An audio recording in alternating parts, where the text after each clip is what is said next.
Hey everybody, this is Rydo and we're back to LEGO Marvel Superheroes. So it's been a little bit of a time, so I'm not exactly sure where we're going next. The good benefit of taking a couple days and taking a little bit of a break is you'll run into less repetitive content. The bad thing there, of course, is that you'll forget exactly what you're doing. It's kind of part of the just core flaw. I guess we were going to do this one next in the weird order that we're doing. Like the core flaw of video games nowadays is that they wanted to go bigger and bigger and bigger, which means they wanted to go 60 hours longer and longer to justify being bigger and thus justify being more expensive. And there was never really a limiting factor in video games like in movies, where there's been only a few instances where a movie has managed to be longer than, say, about 2.5 hours. You do get some of that certainly with you get some of that with some movies, like Lord of the Rings was effectively managed to be broken into 2 or 3 hours, and like the last book in the Harry Potter series managed to be split, but the vast majority of people not allowed to pull that off. What character is this we're playing as? Clea? Oh, well, obviously Clea would have psychic magic powers. But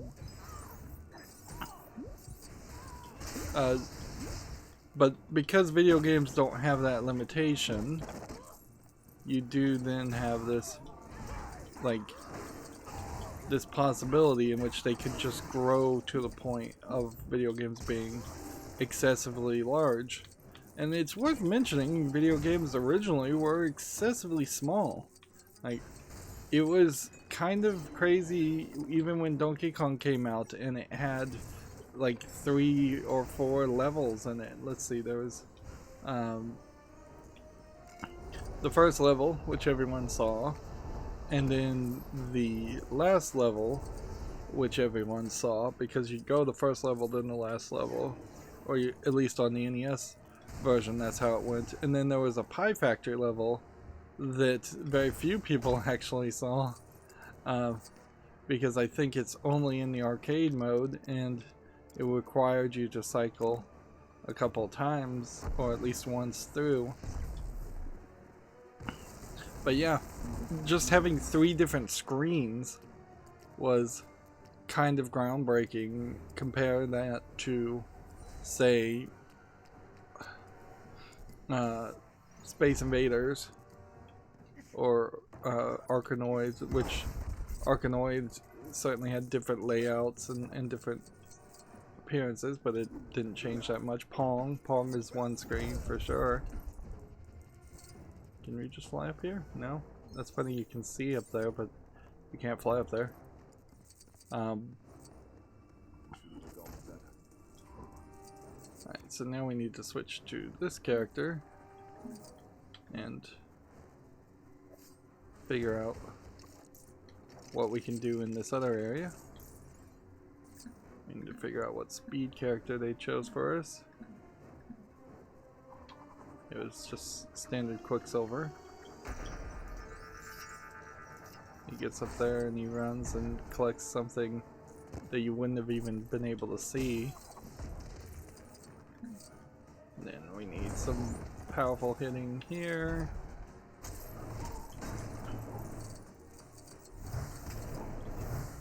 So yeah, they've really made, video game industry has made this problem of their own creation, where it's no longer acceptable to make a short game. PC gaming and Steam Direct, for as bad as Steam Direct has really been been not curated, which many people would argue that there should be some level of curation about what content could be available on Steam for sale versus what content is just below the level of quality to be reasonable on a professional storefront. But there's been, as far as AA, AAA, and even now what they claim a new phrase is triple I developers. They all want these giant games, which, like the movie industry, means they are putting more and more money into the development of each game, and it becomes a higher and higher risk to potentially sell a game, because every game has to sell, as far as I can tell, at least 300,000 copies in its launch window to be considered a success, where I bet you might have a decent argument that you can have plenty of movies that would be considered a success if they had sold well less than 300,000 tickets in its airing in theaters.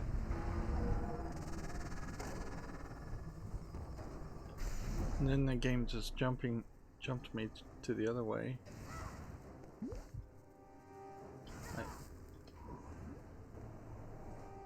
Not ready to leave this section yet because we see there's something up here, and we've got more things to interact with. Interesting, you had to press Y to activate that to play the Avengers music. That's the only point really where you press Y, except for on vehicles, so I guess the general idea there is that that is a that is actually a vehicle.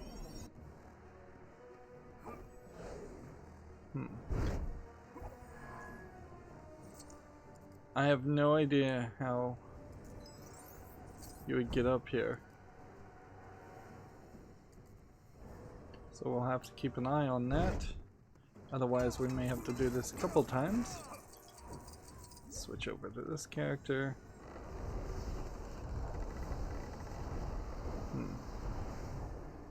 It's weird, there's like a mini kit just sitting there. Talk about total laziness.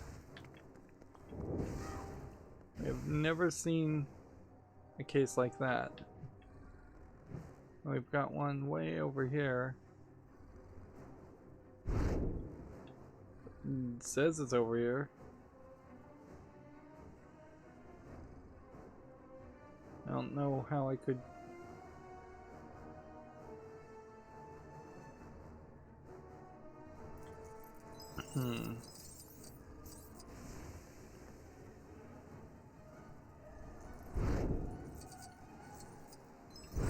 Yeah.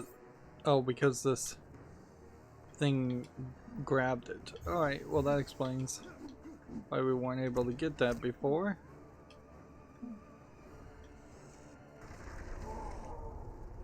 And we needed Ultron's psychic ability, I guess, to get that. And then we're supposed to hit that, I guess, from a distance.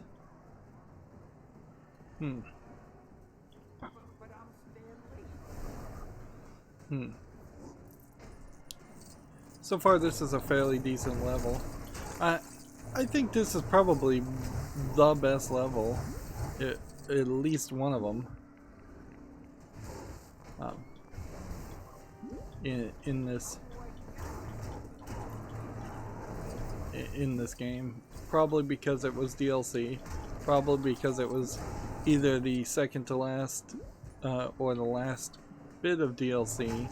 So they just had all the time in the world, I imagine, to manage to collect all of that and polish it up and make a really good product.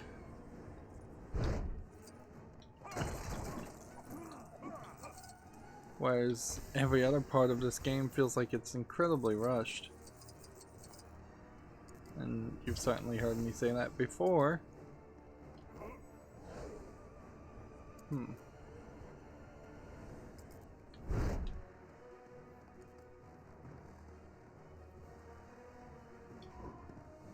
Interesting. So I need to use my psychic powers here to unplug this to trigger the next section. Easy to miss stuff still. Like I was holding down the button there, but I needed to move the left stick to unplug it actually. And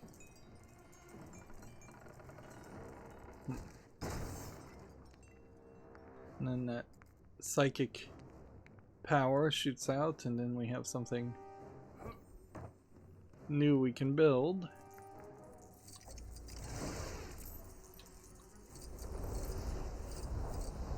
We have a rocking horse that will get us through the door.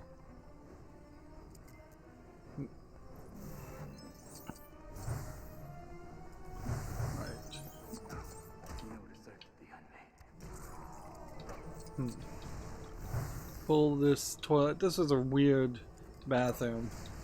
The idea that you'd have 3 urinals, 2 toilets, 1 bathtub. I don't even know what this is supposed to be, like the water heater? I'm getting weird prompts. It's like left to down. Interesting. We've never been prompted to do left down before. So that's just another one of those experiments, I suppose. And generously you can call them experiments. Ungenerously you could describe them more accurately as inconsistent design. Like, we are at the very end of playing this game. We should not be learning new gameplay mechanics.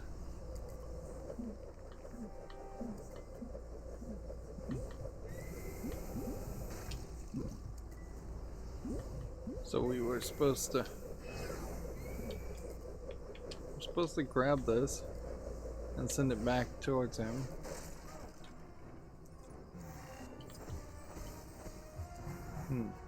Which makes this fight kind of difficult to do,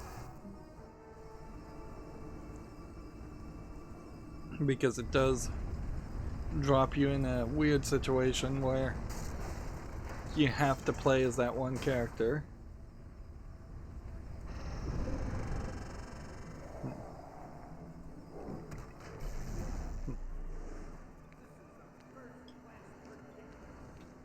And then you can't switch back for a second there, which is weird, because this is kind of exactly where I need to be to get all the collectibles. Because I need to be able to get up here, psychically turn this, psychically turn this with Ultron. I think that's an Ultron thing. Nope, it's not an Ultron thing. I have no idea what's supposed to interact with this.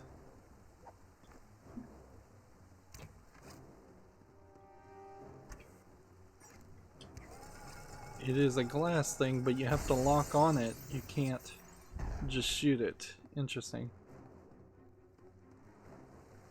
And that's up there. And then the real question would be, is there a way to get up to the roof over there?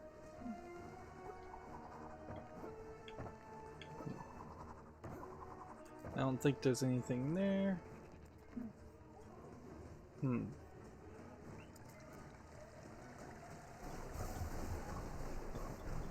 And I think they just intentionally want a partially broken toilet and a partially broken water heater here.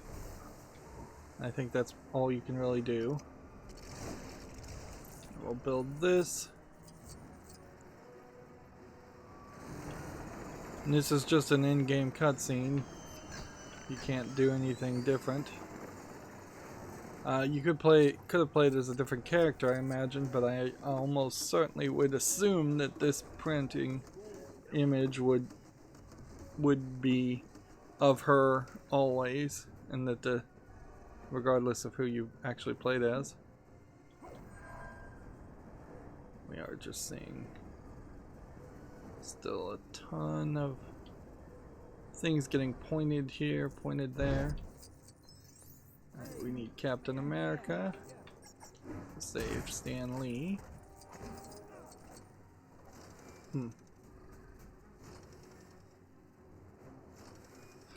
Yep. A game this long, you're like half happy to rush through the game, and then you're kind of don't want to rush through the game. I think he needs the Psychic of Ultron. So many of these things absolutely would require Ultron. I don't know if there's even another character that exists that can do the Psychic explosion attacks. You'd think Vision probably would be a good candidate for that.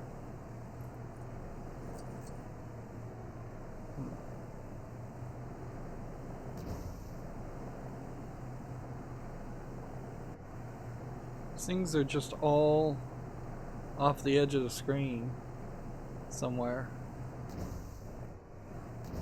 and they really need to fix these indicators so they don't do this kind of stuff.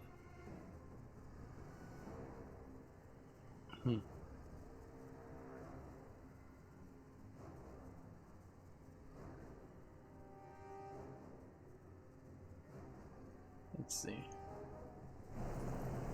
We're supposed to free the mindless ones, but we don't have any of the dialogue there, so it's fairly easy to kind of forget about it.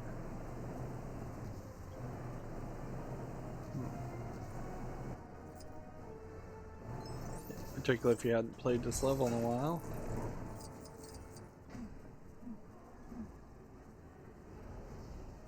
Go ahead and put this where it belongs. Break that. Put this where it belongs. And then there's an interesting change there where it visually lightens up and highlights the item. I thought that was going to be a permanent visual effect, which at a certain level that might be an interesting idea for LEGO games, but there's better ways to do it. I imagine you should just have had something explode to show that the turns dial is now activated, like have a big rock on it or something.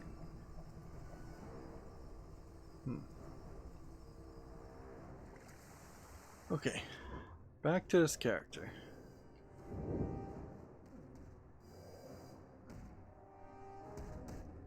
We kind of have these invisible walls. They stop me from getting too close to the big guy. I seriously doubt there's something here that you have to destroy like 15 of.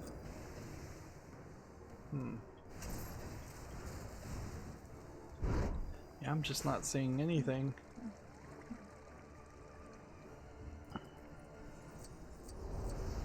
Let's pull this to get into the attic. I'll just fly up. We'll activate this. Does this destroy that. No, it doesn't. Which means we probably have to destroy that. And that gives us some level of pieces. Now that makes sense. So we'll magically transfer through here. And seems like we have to repair this thing before we can do anything else. Which I don't even know what that is supposed to be. It looks kind of like maybe a baby cradle, or could be anything. Is that a saw? Wow, that is incredibly slow. Oh, it's a really micro scale sawing a woman in half box. Which is a funny gag, but it feels like you probably should have like a minifig lying on the table if you were gonna do that, or make it not mini scale so it's not so confusing to figure out what it actually is. Destroying the box twice. I don't know why there was a reason that that was available. Nothing there. We had jumped on the bed and that had released a mini kit. Alrighty. That's 10. So do we have anything else we need to do? Or can we just end the level here? Like, I think that's everything. Which then brings about a problem, certainly. Like, why were there things being indicated in this realm when those collectibles weren't really in this realm? Like, one assumes that logically this level is probably either overlaid at the same time in the same like virtual space, or it is way to the right of it. I guess would probably be my biggest guess, is that somewhere far to the right, beyond the skybox that hides it, is the rest of the level. That's my only real guess. But it really doesn't make any sense for the indicator to be blinking like that. Anyways, save and exit, and we can be done. And I don't think we missed anything because that was just a DLC level.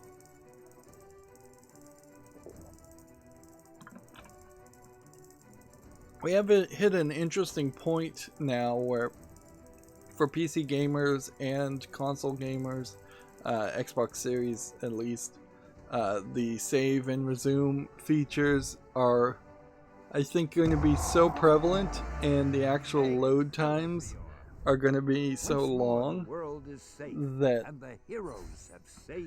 a lot of people will probably only launch a game once or twice in 60 hours and just minimize it. That is certainly how I usually play games, unless the game is giving me some trouble, which sometimes it does. But yeah, I haven't exited out of the game to see if these extras, for instance, would disable themselves, and I'd have to go back and turn them back on. So yeah, we almost have an argument that we may not even make it to 20 billion.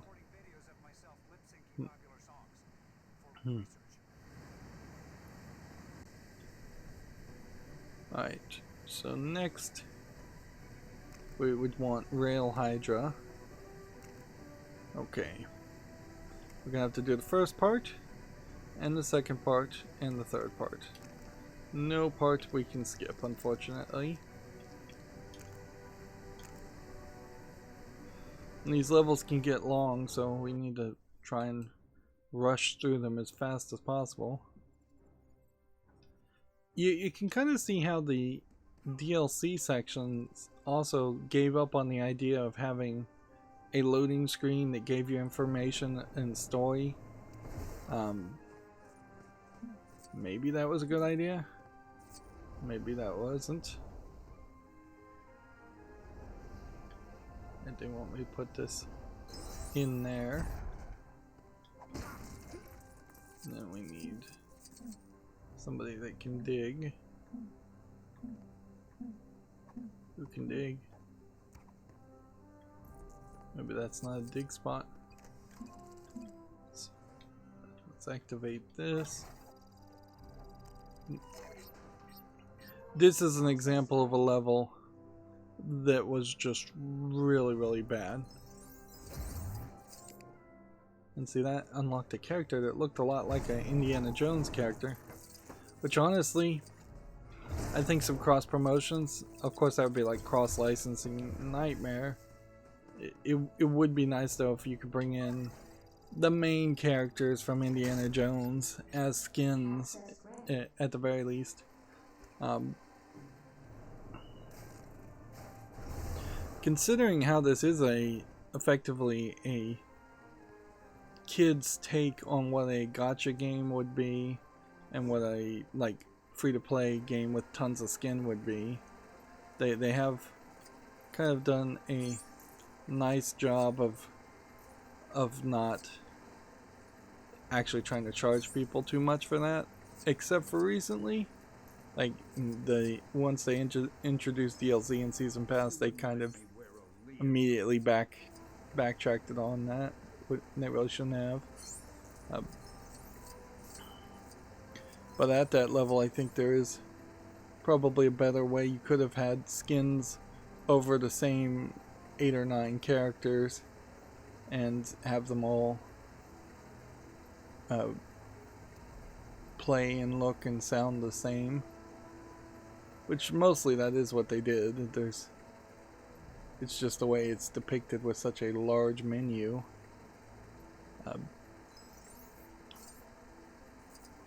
Yeah, actually they could look at some like character stat sheets for each character. So like instead of having this giant menu, if you just had A-bomb like one time and then you only saw that when you saw like a full list, and then you would have like the recommended list of people like Ultron, Ultimate Ultron, and then under Ultimate Ultron, instead of it flashing between multiple skins, you'd just be able to pick your skins. Of course, there is also something that would make a game like this not really work compared to a gacha game, in the sense that most gacha games spend a small amount of time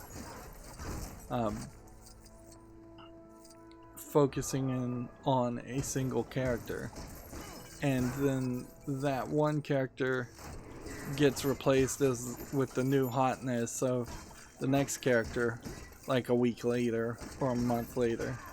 Maybe you introduce 3 or 4 characters at once in a gacha game. You can't really do that in a LEGO game. You can't have a games as service type experience or a growing experience. They could try a little bit of that, certainly. They could focus in on just, say, Iron Man for a level and unlock multiple Iron Mans and multiple skins of Iron Man.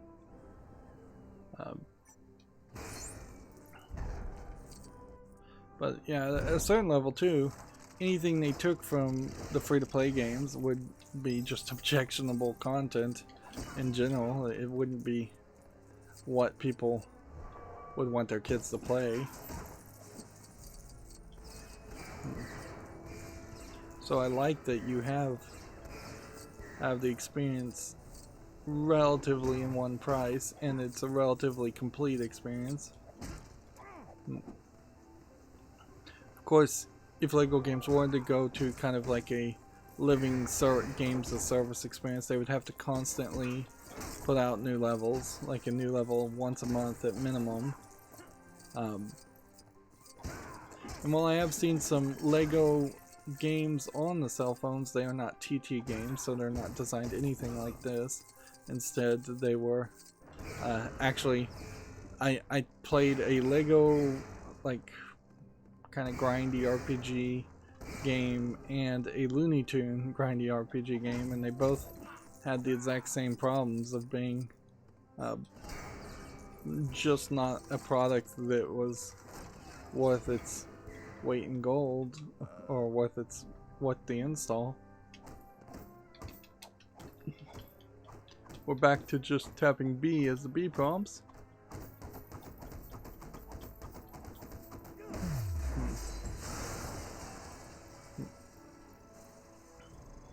This is pretty much the only point in this game where you see the actual strength of Captain America, which is a problem. Like there should be more of a focus on that. But then they had to, I suppose, dance a delicate dance between making Captain America so strong that then Hulk didn't look strong, versus making Captain America look strong enough to beat on at least regular people and potentially smash their heads in.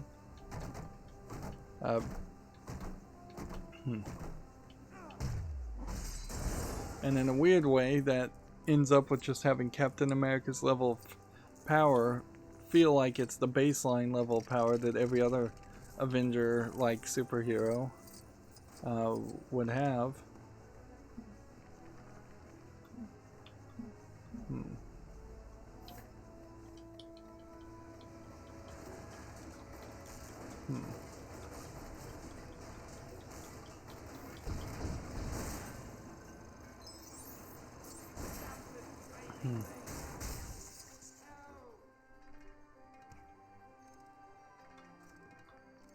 Let's see that. Then let you scan this.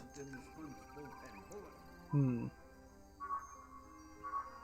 that was the thing I couldn't do before in the story mode.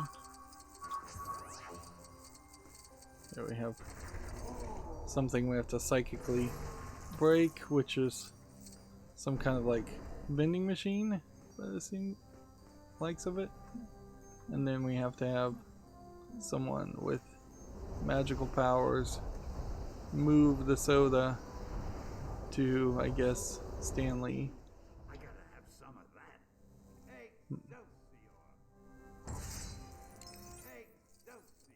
Which that is really stretching the definition of a Stanley in peril concept. They really should have gone with Citizens in Peril, though. Yeah. They should have done Citizens in Peril and then every now and then had Stanley show up. That way they could show off more of their randomly generated LEGO minifig characters. And so you see the scene and it almost seems like they're trying to imply that Captain America has some anger issues, and I don't know if that's really the direction you want to go. Let's see, we already got the red brick here, right? So, like, ideally I think you want Captain America to always be the hopeful one, the one that always will have faith in America and patriotism and doing the right thing. You particularly for the Marvel Cinematic Universe, don't want to introduce him as angry or cynical or bitter, because you've already got Tony Stark for those emotions.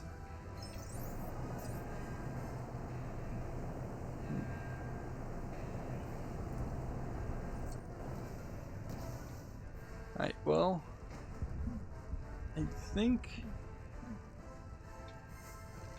We can just use Spider-Man to pull this back.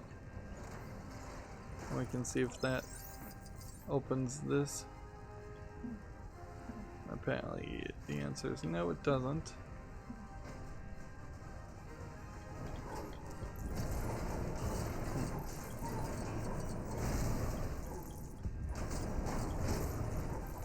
So I'm trying to see how much has to be done to backtrack here.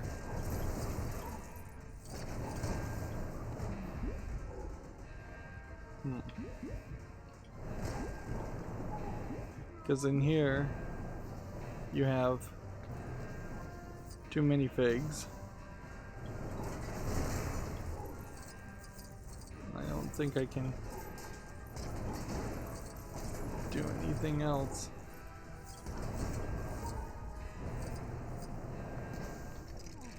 Build that. And it gets down to this point. And I think to activate that, we have to get the laser wall down. And see, these all look like metal doors that, if I didn't know better, I'd think you could just shoot something and explode it that way. And the collector was here.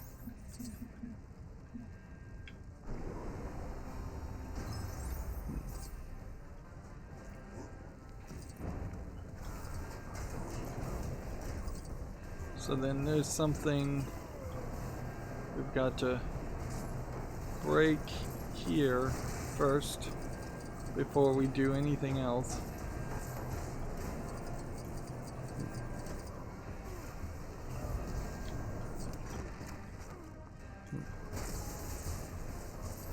So we just have this guy in this chair, and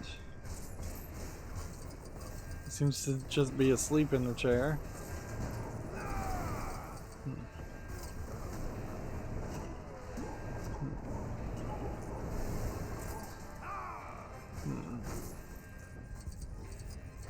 And we could save and continue, and we may need to do that, although I don't think so.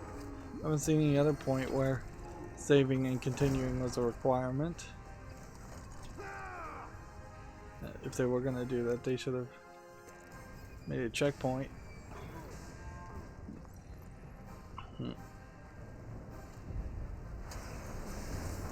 Yeah, I have no idea whether it was actually saving there that triggered the story to move forward, or if that was just because I spent enough time beating up on enough people.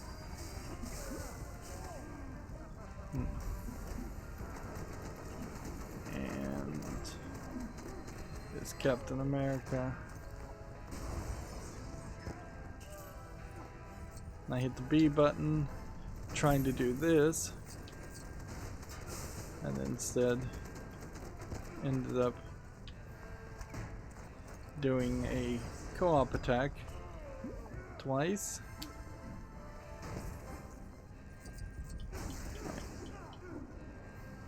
Okay. And that brings up that, which then lets me grab that and tap B to pull that apart to then blow up that. Feels like there should be an easier way to speed this whole process up. Well, over there in the corner, it does look like there's something we might just be able to activate.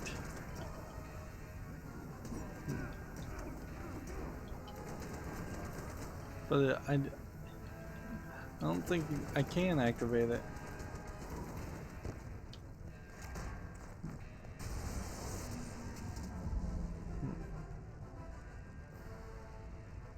Yeah, there's no reason that should have done any damage to him. I was way far away from him. Now I'm just invincible.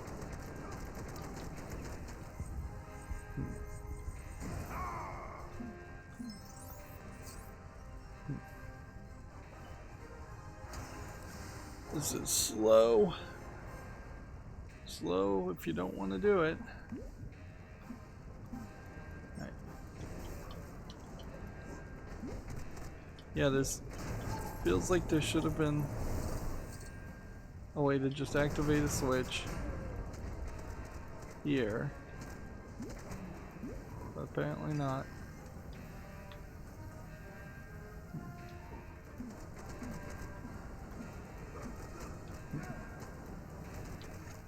We'll just do our combined attack here.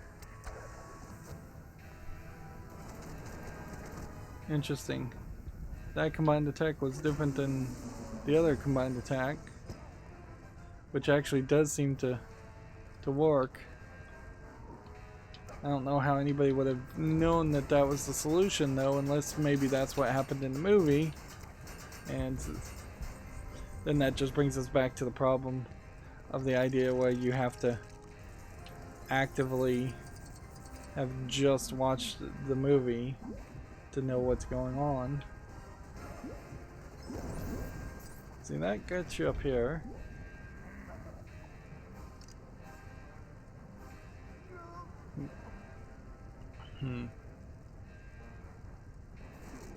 Which activates the elevator. I see you made short work of Zola's toys, Captain. Now let's see how you face a real challenge. So it might have been actually fairly easy to just have skipped all that and do this, and then this.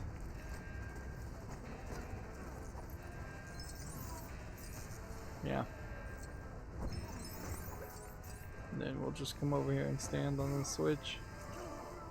And I'll stand on the switch.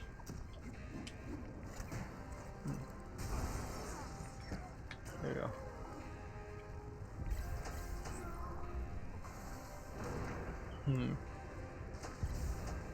And I don't see any indicators, so more than likely there's nothing here. And then those two bad guys just run and escape. And then the door explodes open.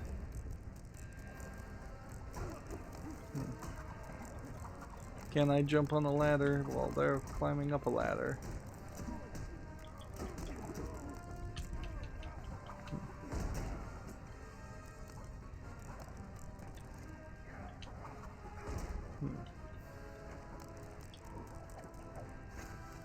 Alright, we need to hit this with the explosive. I assume that takes us to the next section. We can't skip. Hydra does not retreat. Let us see how the heroic Captain America deals with this. Steve? Captain Rogers! Last! I hope the radio might have sorted itself out by now. The Red Skull should be very close to your location. In fact, you're probably already fighting him. Best of luck with that. Interesting, the Spider-Man can go invisible. So, I'm wondering if what we ran into kind of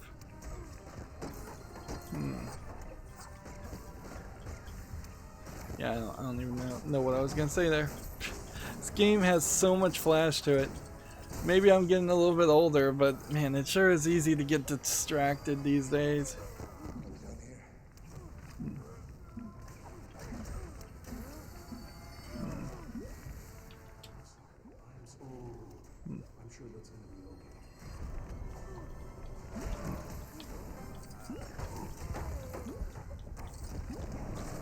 Yeah, I was thinking, I really wish they had done more with the Red Skull. Probably in the cinematic universe, but in this game also. He is more of a cartoony, silly character and a big character in the Marvel Universe. The history of the Marvel Universe at least. So I could see a lot of argument for them having done more with him. And I feel like Disney probably opted to try to minimalize him as much as possible, simply because like Hydra and all of them worked with the Nazis, and they just didn't want that hanging over their head, so that they just wanted to kind of rush through all of that as quickly as possible.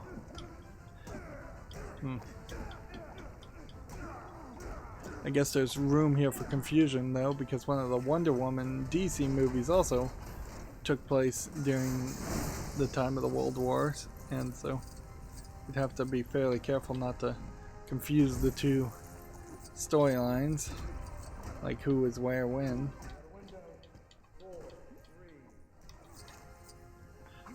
I think at the very least you could have had the Red Skull acting as a repeated bad guy in the overworld challenges. There really wasn't a large amount of repeated bad guys. You would just fight random people once at most.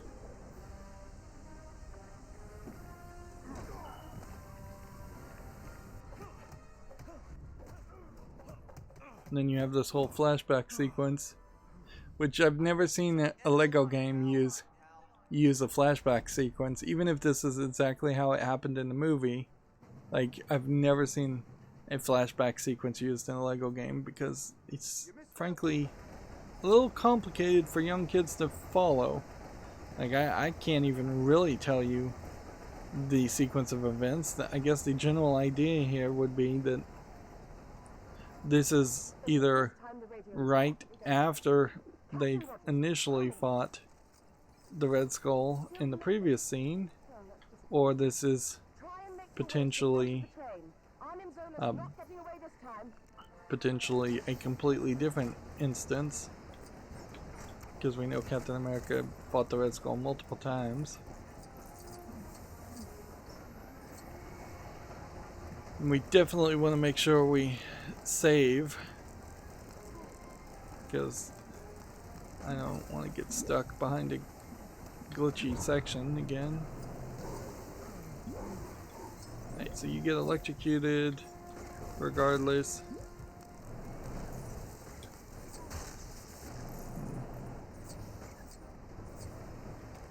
And there seems to be kind of a consistent barrier.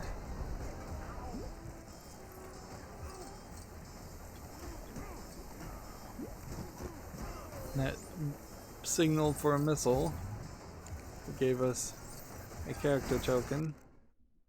But we have two more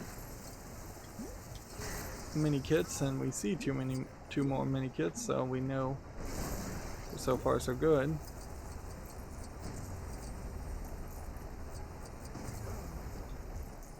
What are these?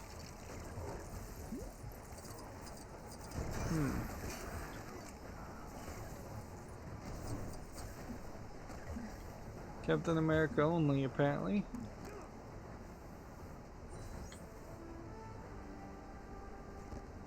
So he just flies up. That's pretty horribly animated. And it does open up a doorway to there potentially being something I missed back further at the back end of the train that then would have moved the mini kit forward for me to collect it.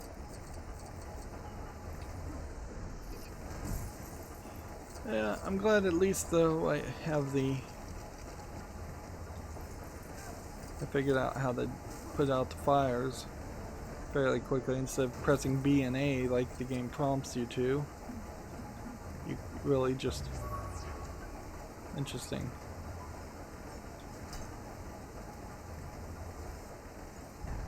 That. So are we done? I think we are. But yeah, every time we do one of these main story levels, it really is taking at least 30 minutes. Skip that. Skip that. Excelsior! We unlocked Arnim Zola, who looks a lot like one of the bad guys from Raiders of the Lost Ark. A lot of these characters, frankly, are gonna just end up looking the same. How that happened. Thanks, true believers. There is also a point to make here that I have, in my fairly massive LEGO collection, relatively speaking massive compared to what a kid's LEGO collection would be, probably pretty small compared to what an adult collector would have as far as LEGO things. But I have a lot of LEGO Dimension minifigs, which are licensed characters, and I guarantee you, if I did a full look here, I don't have as many minifigs as being shown here. There's pretty much no cheap or easy way you could end up with these. You could get the blind bags of all the LEGO minifig series, and you would get a bunch of random non-licensed characters. You'd get a guy like in a hot dog suit, or a guy dressed up as a knight, or something like that. But even at that, each series, which I think they're really only up to like series 16 or so, probably only has a dozen characters, and they're in blind bags, so you have to probably buy it from a third party if you want to get a complete collection. So you are just in this weird dissonance, like when you play these games, because here we have a character that's the Human Torch original, sets himself on fire and can fly. Yeah, you would have to have bought pretty much every Marvel set that was ever available to have all the characters that you see. And I imagine even at that point you still probably would not have... Ooh. Whoops. Apparently we've missed a story. Well, let's just do it now. X, the most powerful bonding agent known to man. Yeah. Only I, the brilliant Baron Zemo, could conceive of using it to bring the meddlesome Avengers to a sticky end, once and for all. Joining my clingy crusade was a gruesome grouping of super criminal cohorts: Radioactive Man, Black Knight, and the mysterious Melter. Together, we formed the Masters of Evil. Soon the Avengers' fate would be sealed. Yeah, this game could have benefited with a lot of levels like that, frankly, where you play as the bad guys and they introduce more of the bad guys. There are way more bad guys for every one superhero. My agents had done well to hide the adhesive X canisters in the city. All that was required now was to find and activate them. Yeah. I was certain that the Avengers would try to stop us. We're in Times Square, apparently.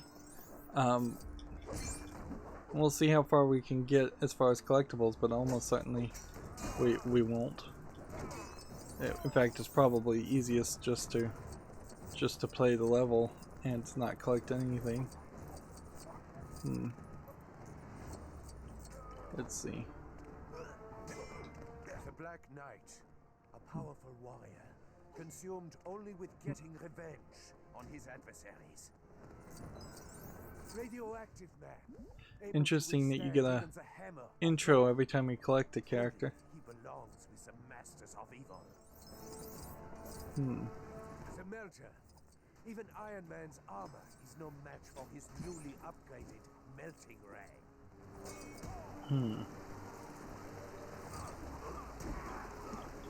Probably need a freeze ability.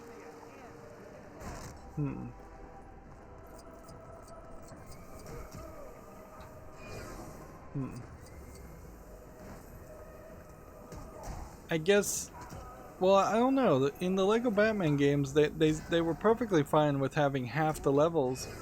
One of the LEGO Batman games, at least, was perfectly fine with having half the levels be bad guy levels, and you would play as the bad guys.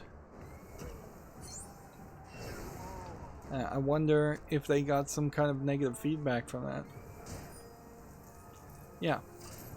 Compared to your average collection of minifigs in reality, you have way more games in any LEGO, way more minifigs.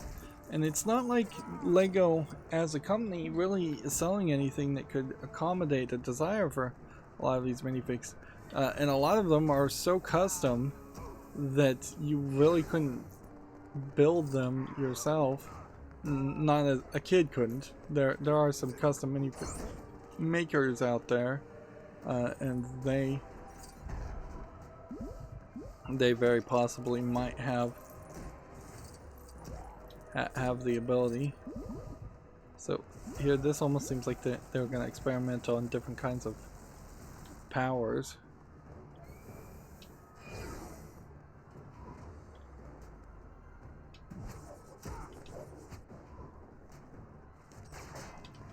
And it's the Black Knight that has the gun, the grapple gun.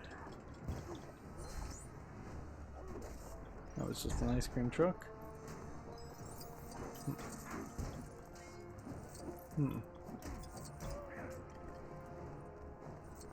It's easy to be distracted.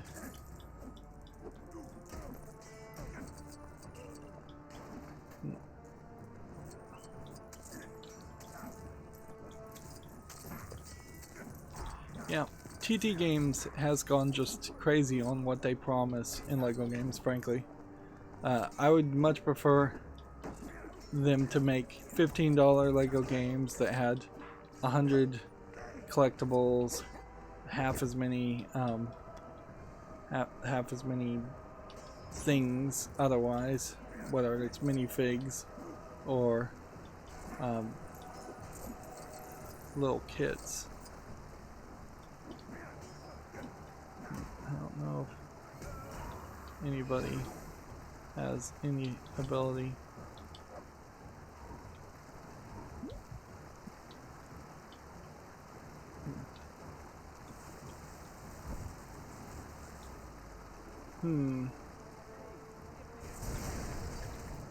How can I be missing so much of this though?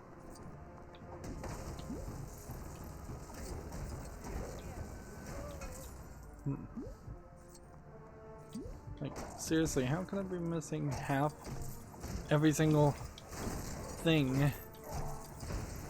I guess it's because I was only focusing visually on the things that were hinting themselves to me.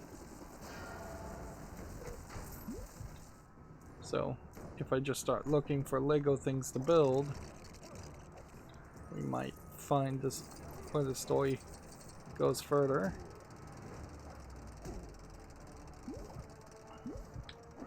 It's weird you have these kind of... Hydra always achieved its goals. Even if the Hydra field manual made no specific mention of bouncing on shop canopies. So you have these kind of LEGO blocks here as platforms, but they're not really Lego-ish as much as you would think. And imagine we're supposed to just do a mini game. Right, down, right, right, down, right. That's weird that it just pops up on the screen, but I don't know if I hate that as an idea.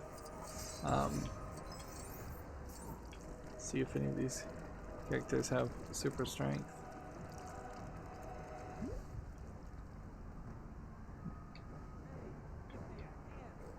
Nope, I don't think any of these characters have super strength. Alright. So that's one activated.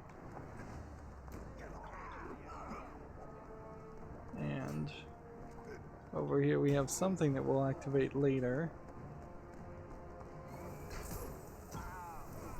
I would need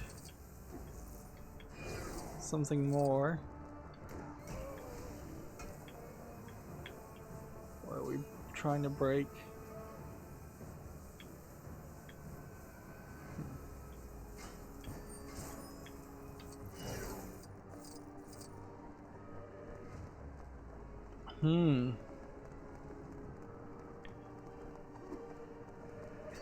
Definitely feels more difficult than it should be.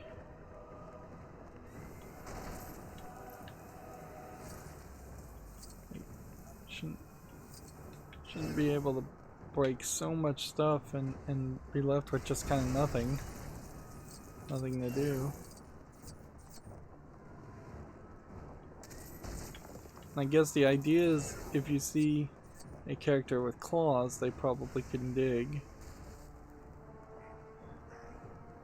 Is there something more over here?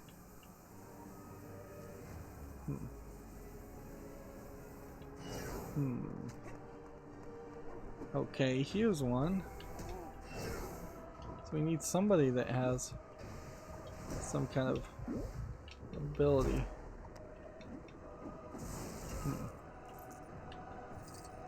He has this. That's not it. He has this. That's not it. He...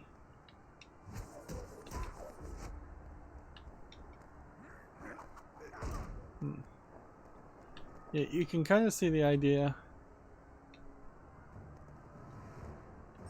of like the problem with having 4 characters on the screen at the same time. So we've got a silver character that literally need a silver thing that needs to be blown up. I'm not seeing any abilities by anybody that can blow up things.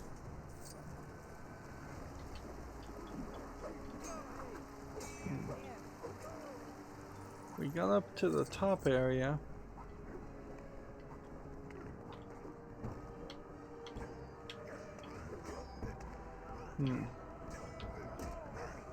This doesn't spin any further. Or does it spin backwards?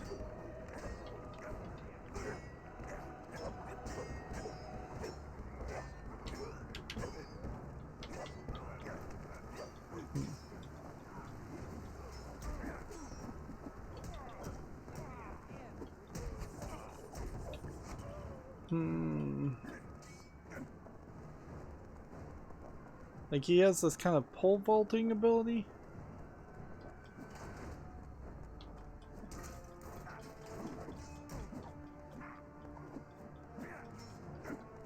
But nobody really has a flying ability.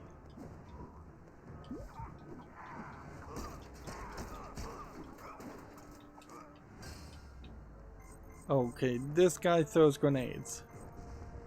Like, no way anybody would know that. There's not even a movie that would buy into that. The delicious irony of our magnificent master plan. I kind of like the idea of there being like dialogue, left, right. Like I like the running commentary, sorta, but then it also runs into problems. The city that had become so attached to the Avengers would soon find the Avengers permanently attached to it. As we had anticipated, the Avengers began to arrive.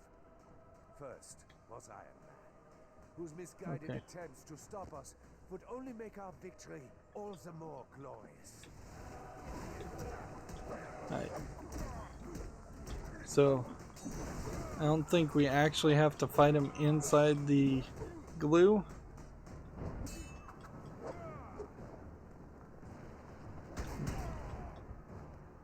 The world is not ready for another Zemo just yet. And it was the Melter's ability that was supposed to take on Iron Man. So I imagine that's what's supposed to happen here, and maybe they'll even eliminate some of the characters so that we'll get down to a more reasonable 2 or 3 characters to play as. This is kind of another example though where you probably don't need a Iron Man was no match for our combined might. The masters of evil forced him to retreat with his metal tail between his metal legs. Yeah, you probably don't need 3 different characters that you can play as. This probably could have been rethought fairly easily as a single character running level. Or you can have multiple characters, but you just have AI running around as they are now, instead of letting you switch. Can be deceiving. For those with connections to Hydra, power can be found anywhere, even hidden in plain sight. So that pulls that and opens up a terminal. I guess the idea here is, since these are Hydra agents, apparently,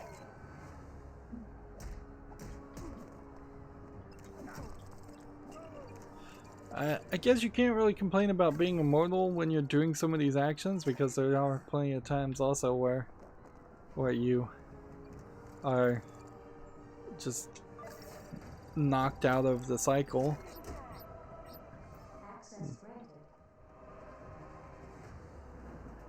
So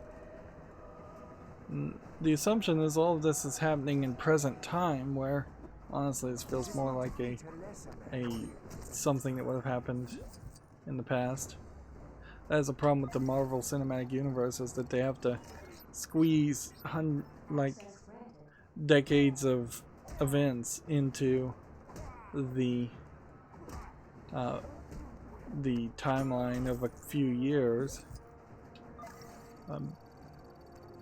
to the point where if you actually thought about the timeline of the Marvel Universe or the DC Universe, you almost certainly would realize that, like, the Chitauri incident probably happened 6 months after this Sokovia incident. Which one was the one that was throwing grenades? He was throwing grenades.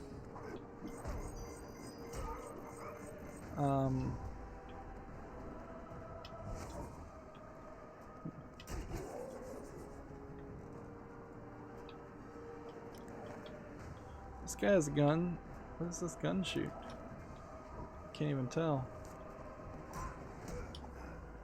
Ah, so he can throw grenades up here. Yeah, we're once again running into a scenario where I don't know what to do. The game's not explaining that much to me. So if they were going to have running commentary, they needed to write twice as much dialogue. That wouldn't be a terrible thought, to just explain what's going on and say left, up, right. Just have an internal dialogue saying I need to do this, I need to do that. Have that play fairly quickly. And then we need somebody with strength, which I see purple, so I assume that's this guy. And pull this, and that's gonna lower an elevator.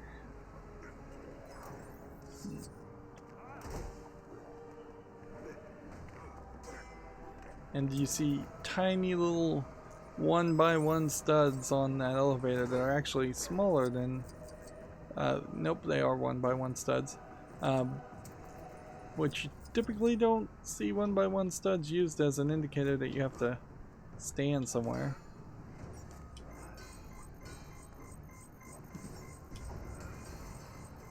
Well, I blew it up. Then we needed Black Knight.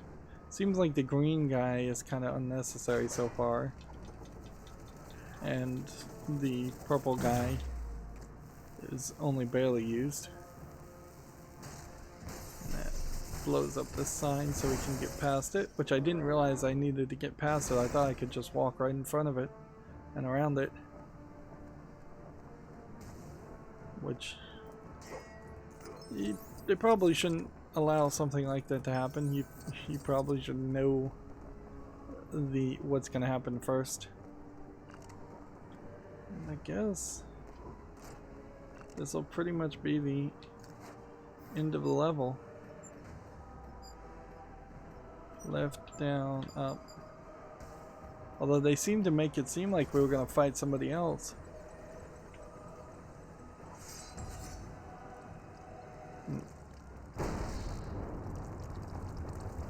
Yep. I figured Thor was gonna show up. And so came the mighty Thor.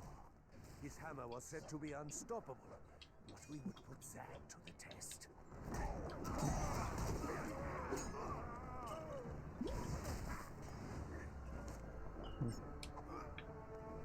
See if we can hit him with a grenade. And it bounced on him and apparently did enough damage to... Alright.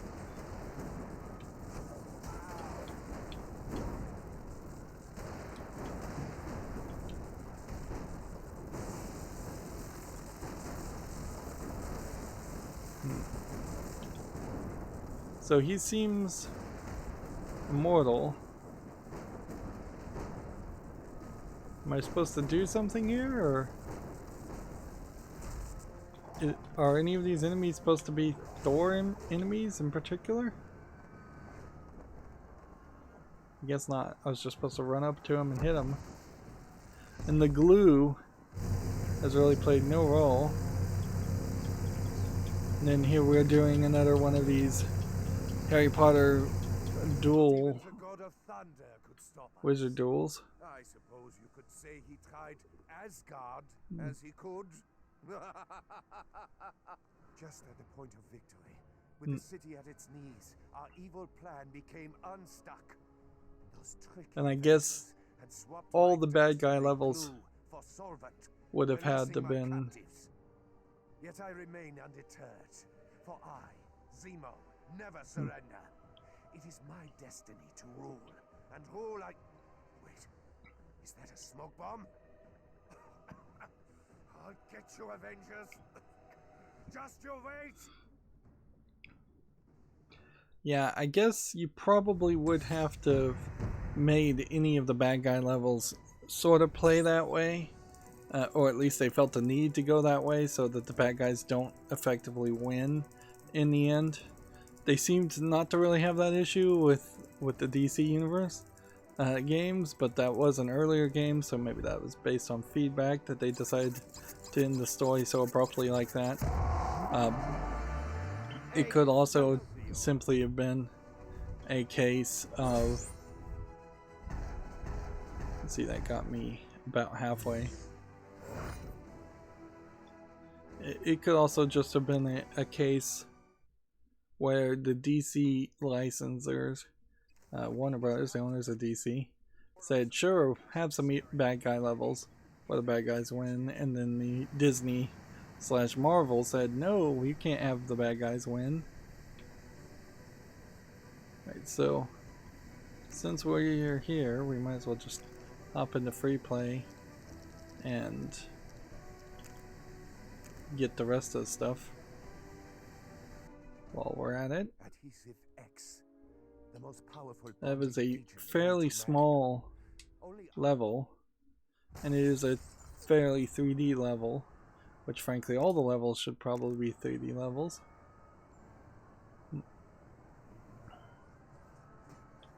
Alright, we need Thor or somebody with lightning first and foremost, because we know that gives us too many kits to start with. Alright, we now have to psychically control a character, which I guess is Loki in this case.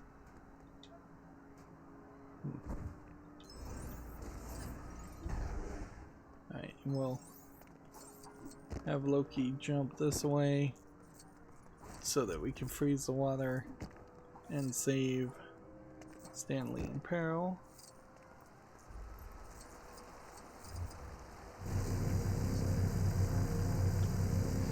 get it into the right direction.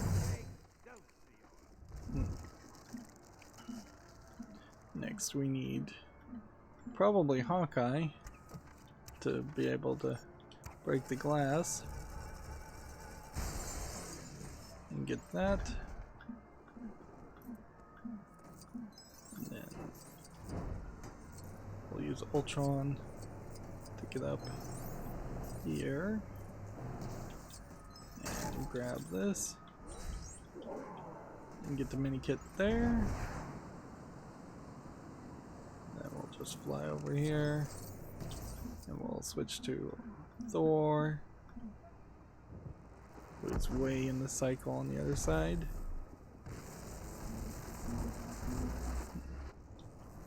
Blow up that.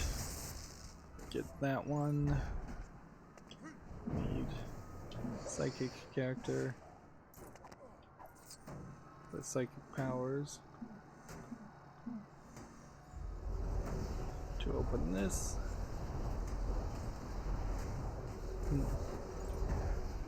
A lot of these gags like that, for like Manhattan, you probably could have done that exact same animation with 3 different color swaps of a trash can, and that wouldn't have not felt so repetitive. It wouldn't have felt so repetitive that it was ridiculously crazy. And then finally we need to dig up this. Right. One.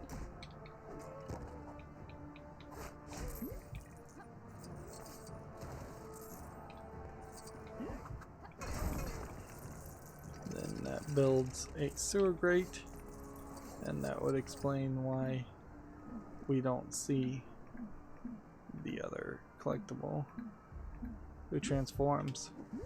This character. I don't know who this character is. Veil. Well, is that everything we needed? Yes, so we can just save and exit there.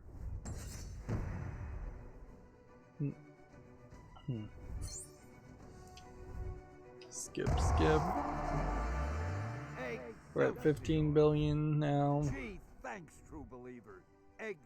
When we don't get studs when we get True Believer, and it doesn't seem like we get too many studs when we get all the mini kits, which is fine, frankly, because they basically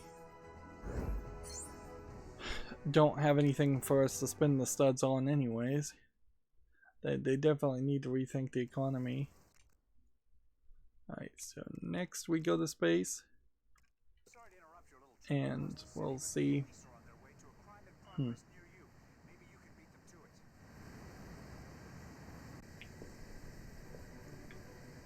If they had removed 100 collectibles, just to pick an arbitrary number,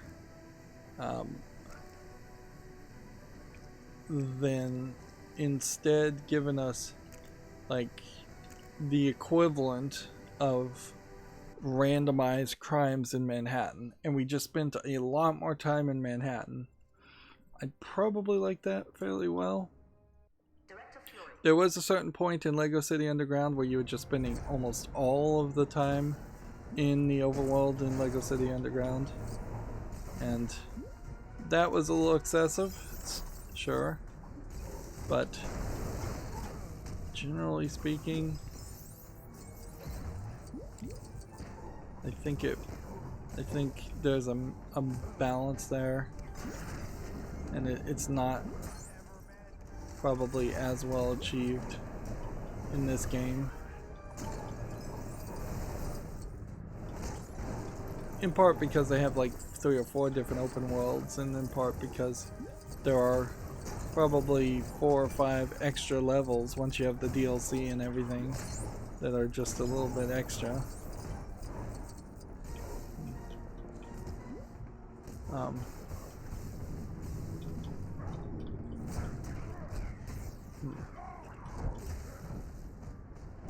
How were we supposed to... Can we just fly past this?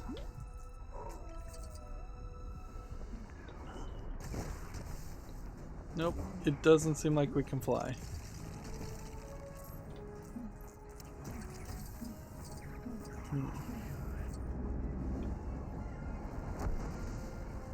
So we're gonna have to basically do the entire level. No speed running through this.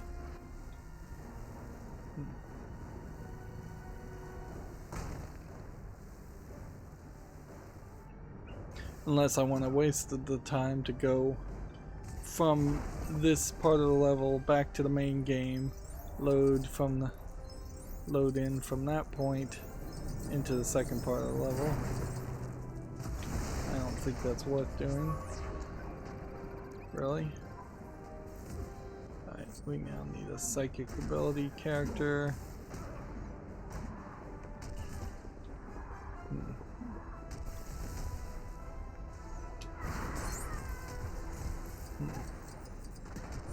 Was not standing in the right direction. And all that was in there was a collectible.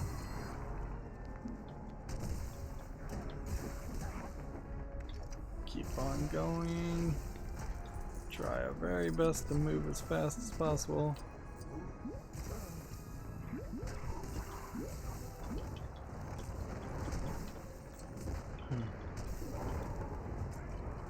Okay, and then that gets us to this third part, which over here we can see why we wouldn't have gotten that before.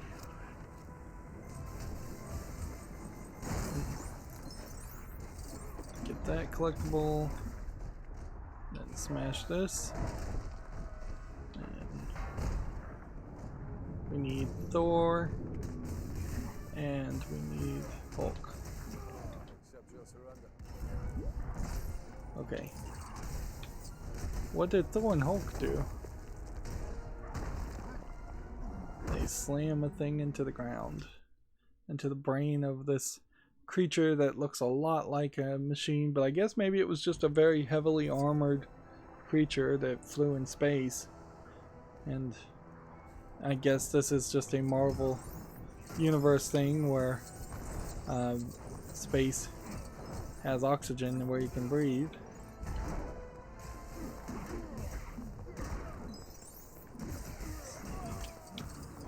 So that it might be worth it to save and continue.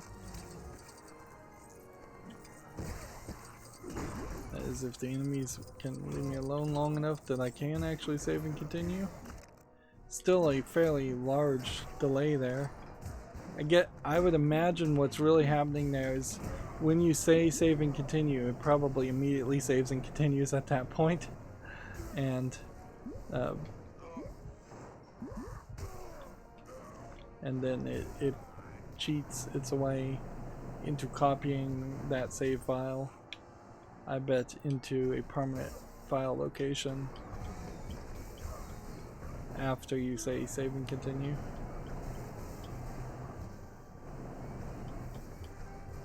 Of course, that would be taking the control away from the actual player who is requesting the save. But I don't think anybody's going to complain if a game saves one extra time or one second earlier.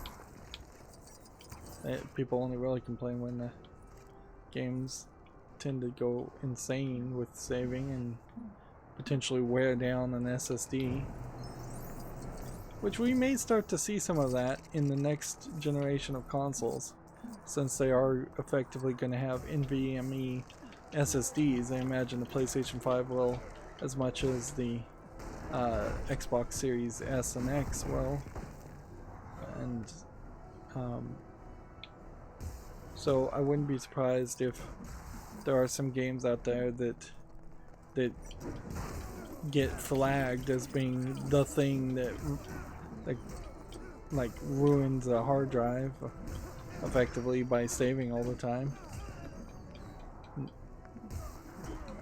I guess ironically that would probably be something like Skyrim, because the Skyrim save files in particular were fairly badly designed.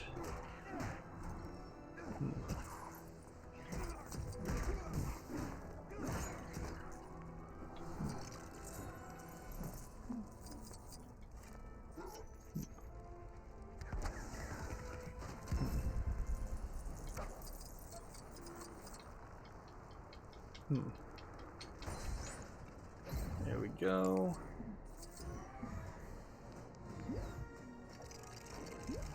And I almost wandered away before we had done all of this, so I need to be careful.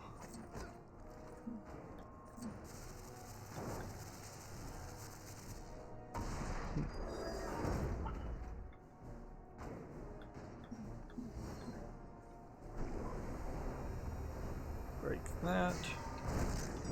Break that. Allow me inside. Then allow me to fly upward. There we go. Ah, there's glass in the way. They probably should do put some cracks in the glass, or in some other way put dirt on it, make it fairly obvious. There's a lot of people in that scene, but they never move, so it's fairly easy to program AI that just do a waving animation with background music to match, background sound effects to match.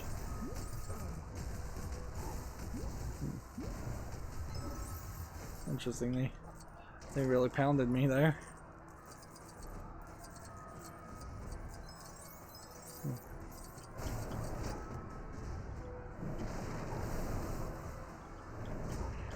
See a lot of glowing things. Are the glowing things all things that I need pieces from? I guess they are.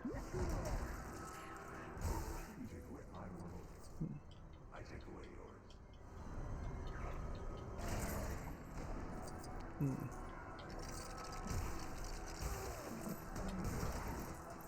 we use Thor to power our way through here. And they really should be giving us somebody different that has electrical power. Besides just T'Challa, who is a DLC character, and thus they're obviously never selecting her as an option. Well, no, I think they are sometimes selecting. It seems like the random characters that they offer you are not random so much.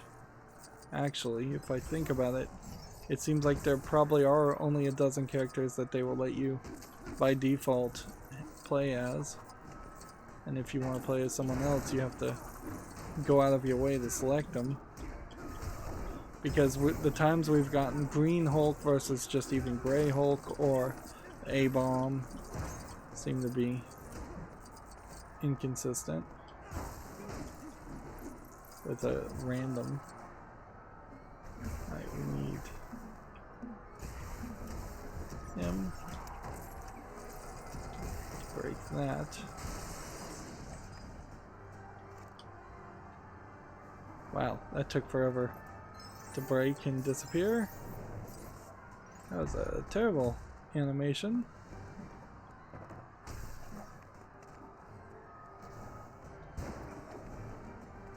And over here. And then hit that.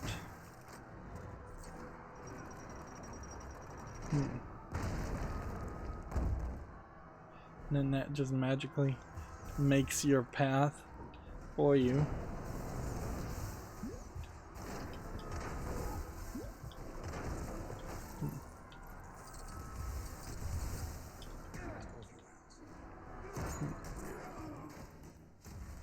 Let's see, I hope that was all the collectibles I needed to get. And then we'll skip to the third section, which it's actually taking loading. This was the section that in the story mode you were playing as You're playing as Hulk, and I didn't pay any attention at all. And missed content for sure. Alright, well, I guess I'm supposed to match the pattern.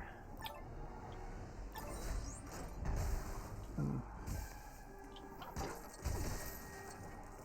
then this is the Stark complex, some of it.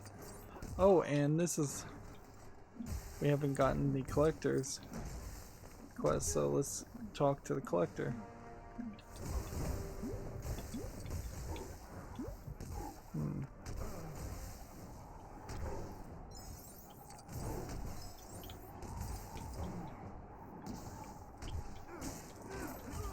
Why is he summoning more Chitauri?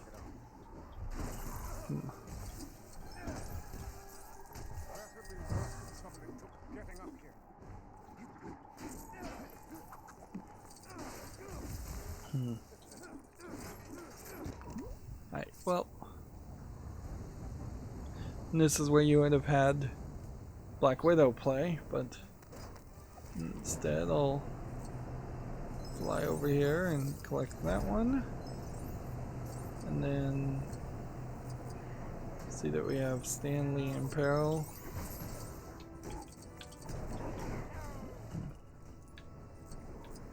Which I guess we blow up this.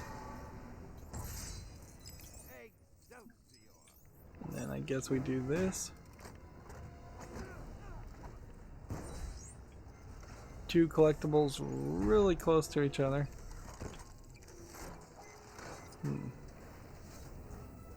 Alright, and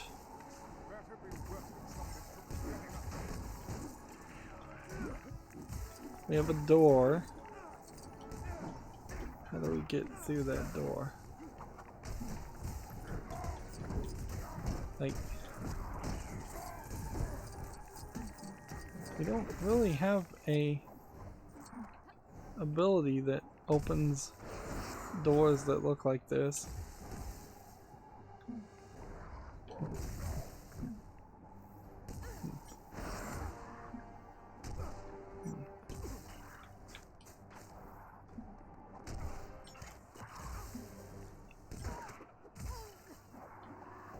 Yeah, by the look of it,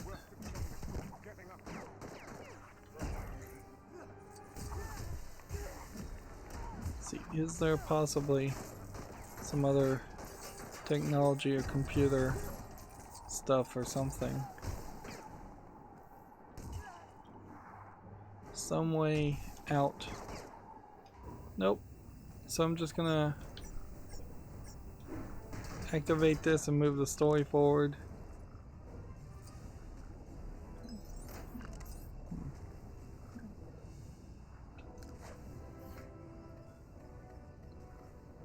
And scan, scan, scan.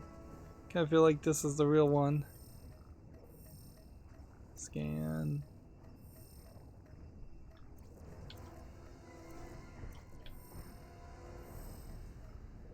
Scan the Hulk. Enough! You are all of you, but it's me. I am a god, you dull creature. Okay.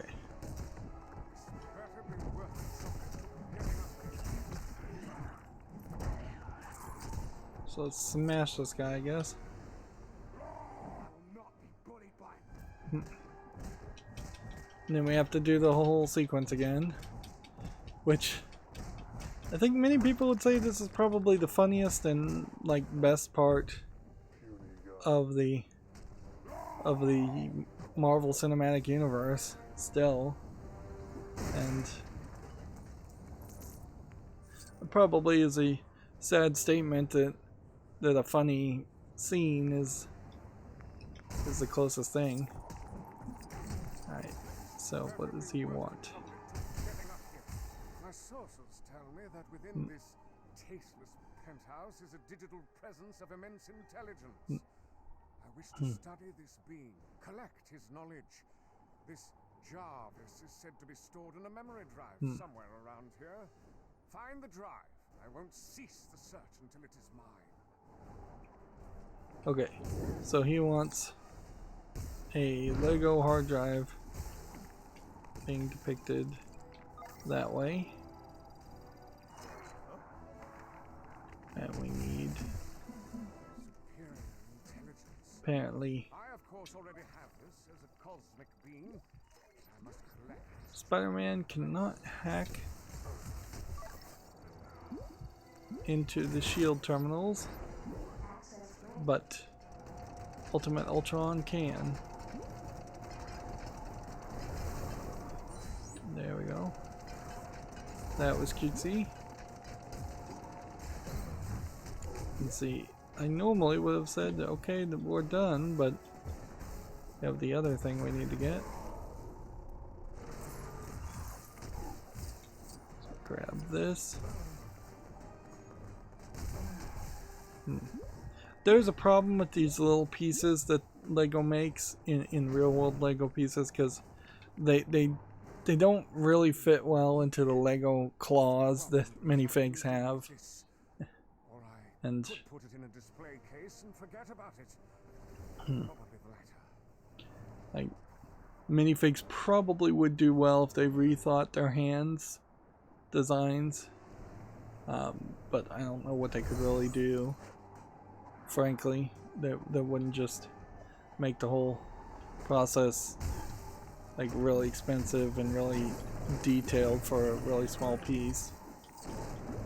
But yeah, almost nothing actually fits in a minifig character's hands for a very long time before it just falls over and falls out as soon as you bump it.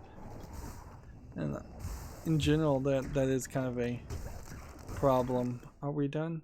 I think we are done, so let's just exit and save. Yeah, that is a problem with Lego sets and Lego pieces in general, is that unless you're building walls, something that has many layers, many bricks to interconnect things, the stability of any Lego build or anything is fairly weak. It's not terrible, but it's fairly easy to bump something or drop something and have it fall to pieces.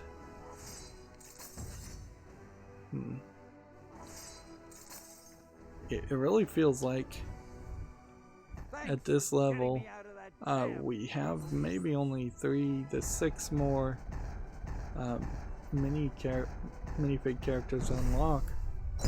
That's probably not actually the case.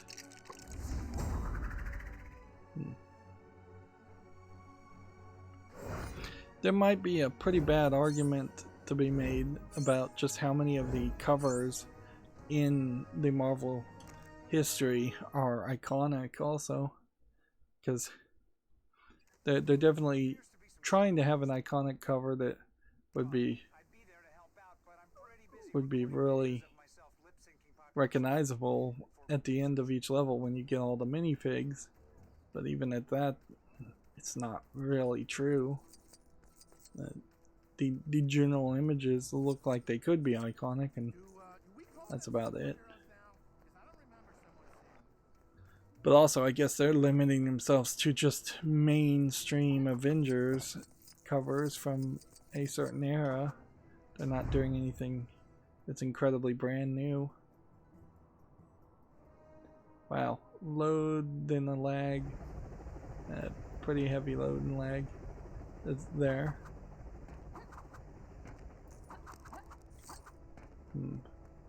Really 2 lags back to back. And who are we playing as right now? Then you have another stutter. Warbird and Finesse. I can't even tell if Finesse is supposed to be a male or a female. I think it's a female by the looks of the bright red lips.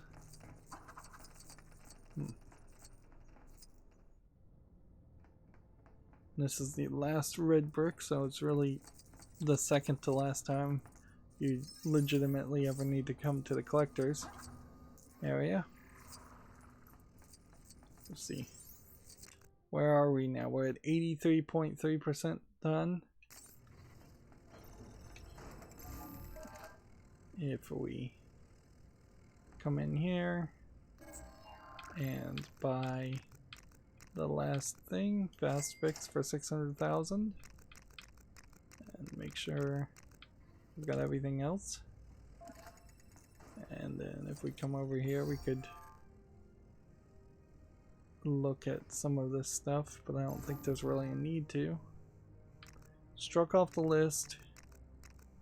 Shakespeare in the Park, Avengers Assemble, Lost in the Ether, No Strings on Me, Anger Management, Career Prospects, Rise of Ultron, Ultron Undone, Agents of S.H.I.E.L.D., and Classic Black Panther.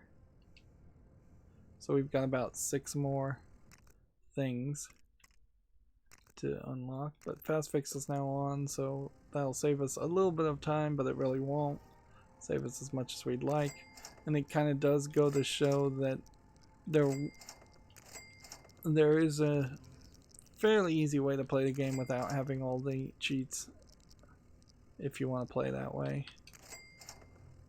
Okay. Do we see any black spots left? No. And yeah, it feels like we're somewhere around 12 or 15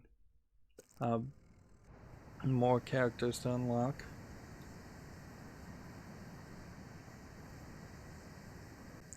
I want to do a level, but I want to do something that is fairly quick. So I might choose to skip around a little bit here. No, we should be able to do this. Yeah, we can skip to Avengers Assemble Part 2, and then we can finish out that, and then all the North America locations will be done. And that puts us in a nice position to do the rest of the world locations, which there's considerably fewer. Right. Why? Trying to skip as fast as possible.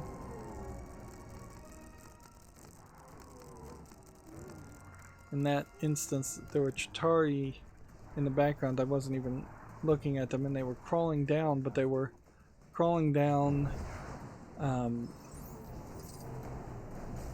in such a way that we already got the red brick here, yeah. That they were crawling down as if they were crawling up the building, so they were upright, which is weird.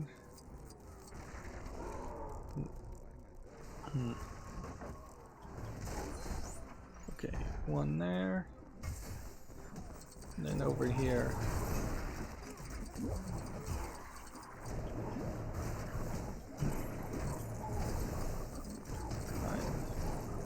That one requires a sewer access, so we need to figure out where the sewer access is, and it's right there. Okay,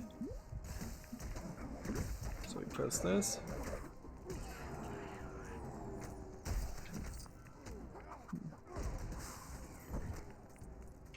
Come on, 3rd time's the charm.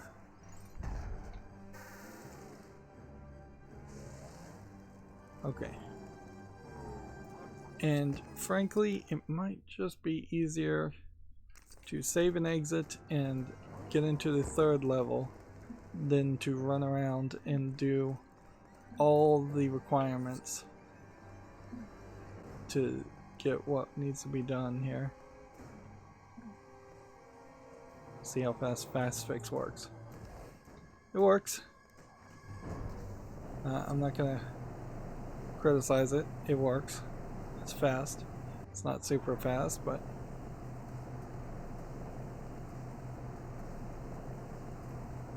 yep. I'm just gonna save and exit, and we'll skip through all of this, and then we'll jump into the next part of the level just to save time. Hey, And it does look like there's a decent chance we aren't going to have 20 billion at the end. I could certainly grind it out to do that if I wanted to, but I don't think it's worth it.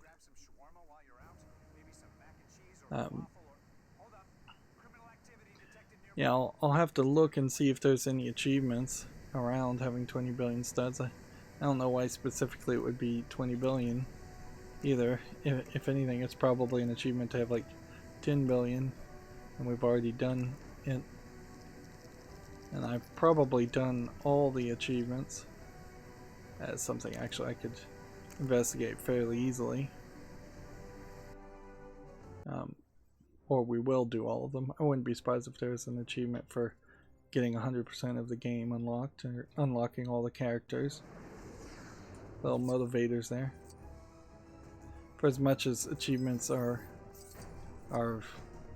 turned into just kind of pointless, dumb things that were kind of always badly implemented, they still do have a way of the game telling you, hey, this is something we would like you to try to do if you need a motivation or a goal. They are the like extra credit projects, I suppose, of video games. I guess personally I don't know if I ever did any extra credit projects.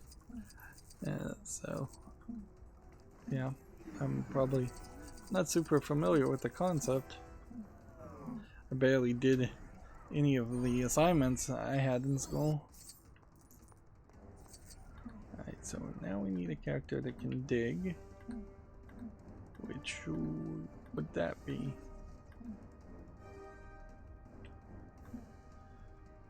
She can dig with her sonic tremor ability.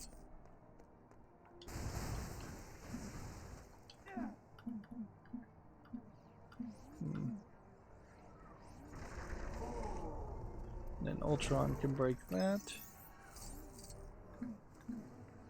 And then she has to dig some more. Then we need a psychic character. That's switching around in circles here. So we put this character on the edge, and this character, I guess, back here. Game is not making this easy. Doesn't feel like it wants me to take it to the right. Maybe it wants me to go up and over, I guess.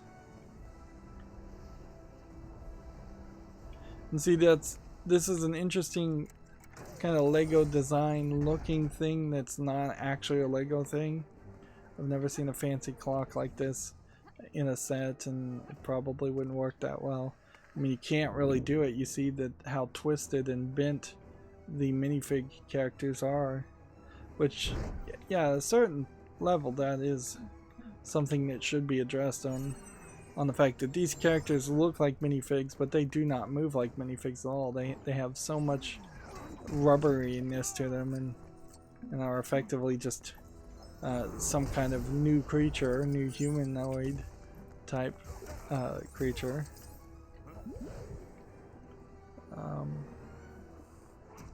Guess we'll have to break this. Doctor Strange can break that. Come on, switch this guy so he blows up the silver thing.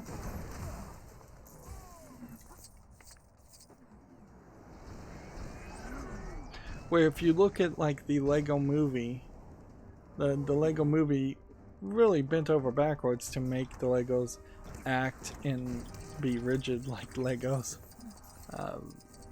These TT games have pretty much given up on that, and I imagine the truth of the matter is the direct to DVD Lego cartoons probably are much closer to these games than they are a Lego movie.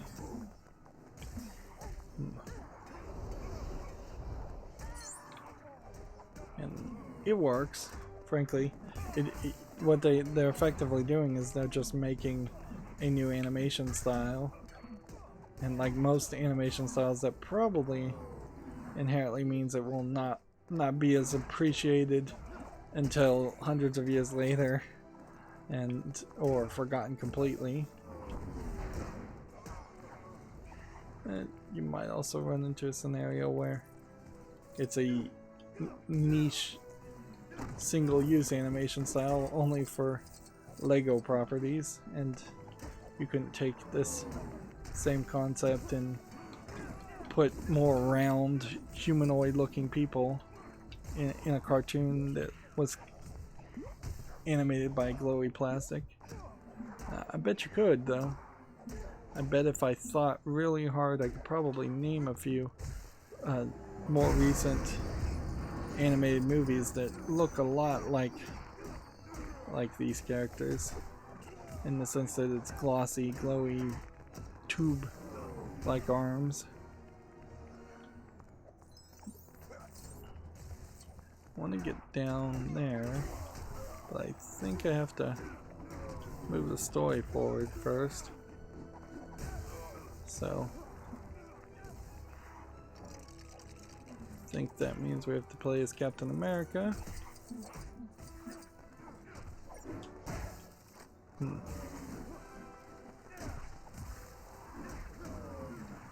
that puts out a fire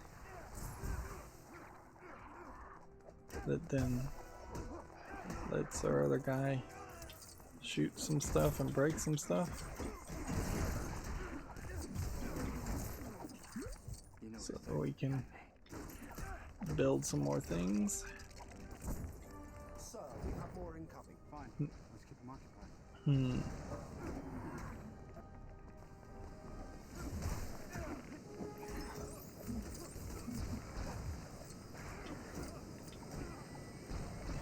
And here we go.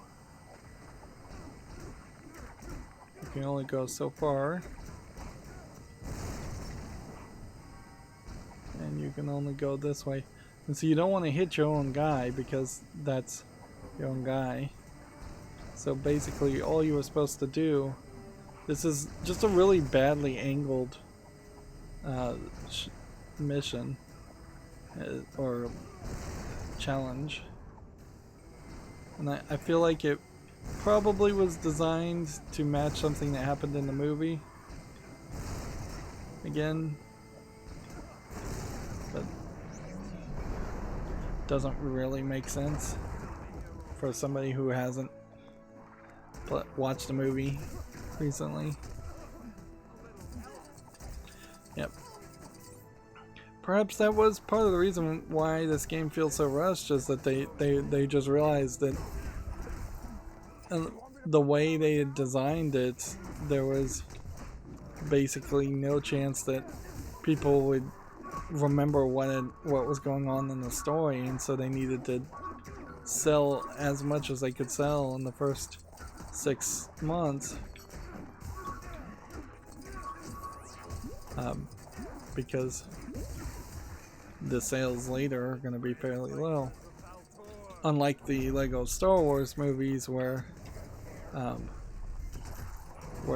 like LEGO Star Wars, at the time it came out, there really weren't any LEGO movies that were in theaters or were even planned to be in theaters for a while, because the prequels had already come out, and we were back in that lull where it seemed like there weren't going to be any more Star Wars movies ever, and that only changed when Disney bought it. And maybe it would have been better if there hadn't been any more Star Wars movies.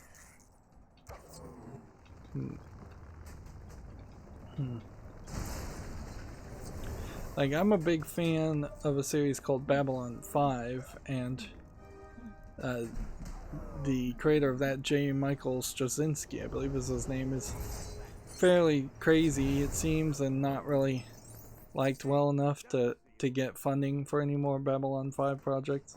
He made a 5-season TV series called Babylon 5, and around that he made like I think 5 movies, and then he made a TV series that only lasted 1 series and got canceled called Crusade that was pretty bad. And then he made another like collection of a couple stories direct to DVD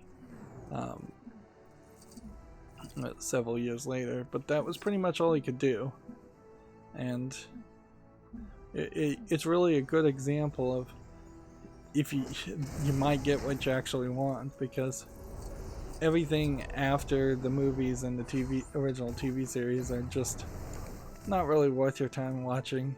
They add something for like the hardcore of most hardcore fans, and that's about it.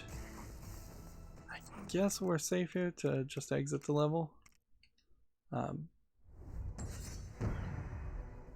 Whereas Star Trek, on the other hand, has just continuously been milked over and over again. There was a brief few years where it felt like Star Trek was over, but not really, because after Deep Space Nine there was Voyager, and then Enterprise, and then there's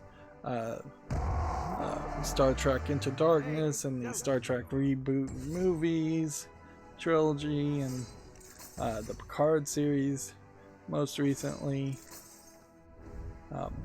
There's just I'll show been you how we do LEGO games the Marvel way. no attempt to let it rest, let fondness make your heart grow fonder, or absence make the heart grow fonder for the Star Trek series. And Star Trek is by far worse, way more milk than Star Wars is, where Star Wars mostly just milks itself by having toys and books and things like that that the average person wouldn't ever even know anything about. So we're at 84.7, and if I take the special effort to come over here and unlock Abomination, who obviously was an unimportant character. Half of these characters are also just from LEGO Marvel Superheroes. America Chavez, and she looks like she would be an interesting character. What does she do?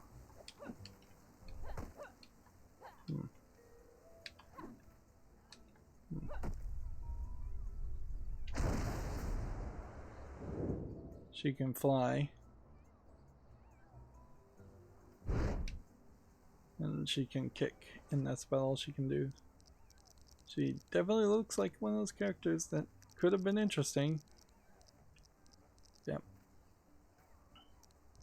Yeah, let's just take a moment here and let's just go through all the characters we can see.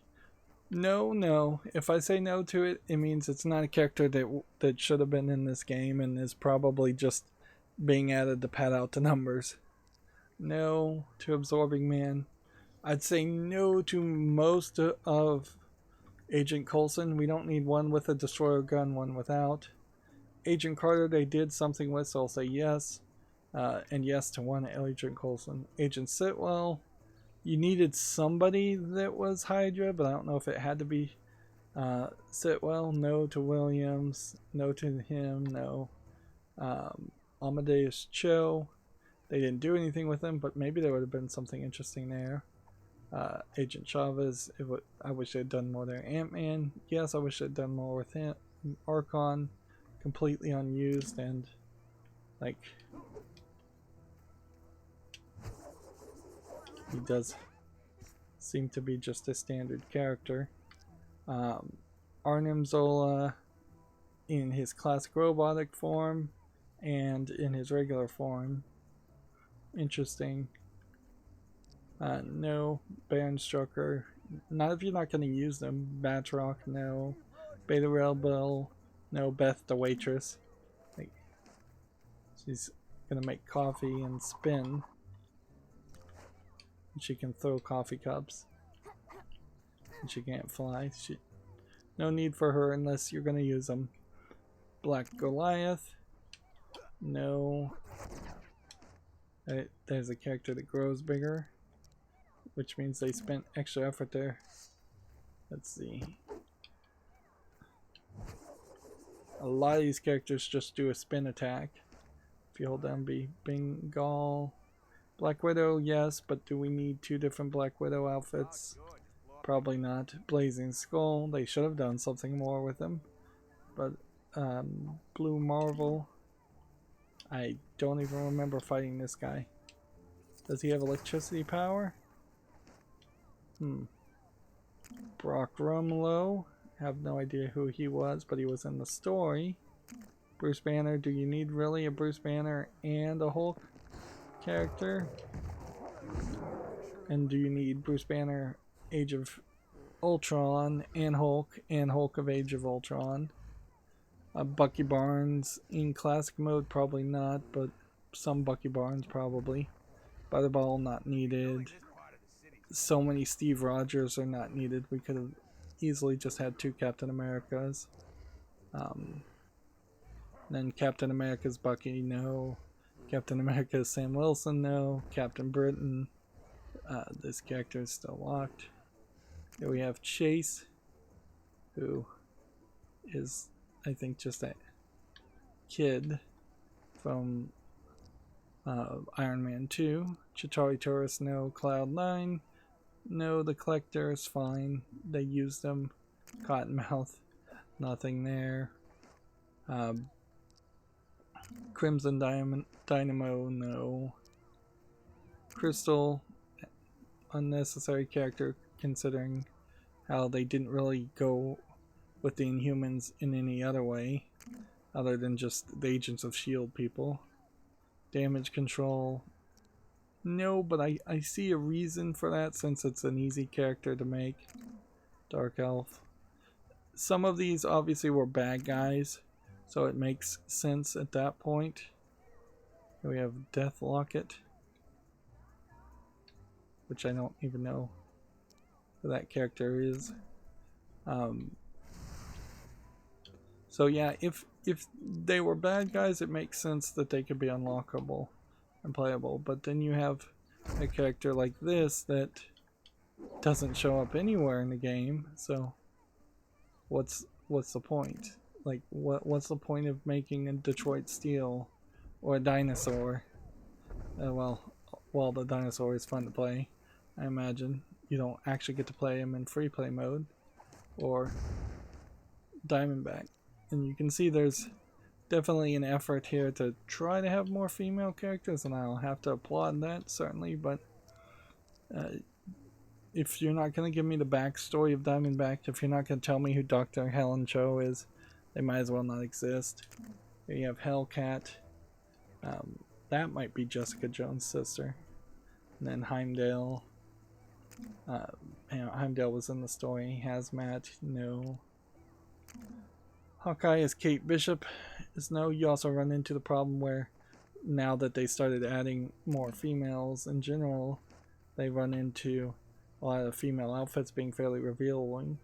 Classic Hawkeye, and Hawkeye Age of Ultron, you could easily get rid of a couple of those. This is that kid, Harley Keener, so I don't know who the other character was. Happy Hogan, no. Grim Reaper, no. Grandmaster, Gorilla Girl. This is the one that turns into a gorilla.